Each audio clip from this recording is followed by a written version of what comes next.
மேல இருந்து எகிரி குதிச்சு எங்க போயிட்டு இருக்கேன்னு பாக்குறீங்க? ஓனர் வீட்டுல பல்பு பீஸ் போயிடுச்சாமா, அதான் குண்டு பல்பு வாங்கிருக்கா, கடைக்கு போயிட்டு இருக்கா.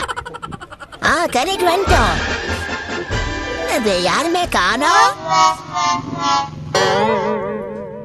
பக்கத்துல வந்தாலும் யாரு காணுமே. அண்ணா இங்க வாங்க. ஹாய் ஹாய் அண்ணா, குண்டு பல்பு வேணும். ஓகே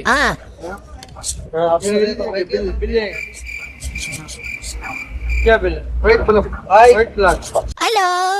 लो बढ़िया அண்ணா மெதுவா லேக்க உள்ள போட்டிட்டு பாங்க. இது வேணுமா? அது வேணாம் பை. எனக்கு குண்டு பல்பு தான் வேணும். इधर में உள்ள 80 rupees ஓகே. டெஸ்ட் பண்ணி காட்டுங்க. ஓகேண்ணா. அது உள்ள போட்றங்க. பல்ப் வேணுமா? பல்ப் அதுல உள்ள. Okay okay, thank you. Bye. Okay bye. சீக்கிரம் போய் வர கிட்ட கொடுத்து லைட் வர வச்சலாம்.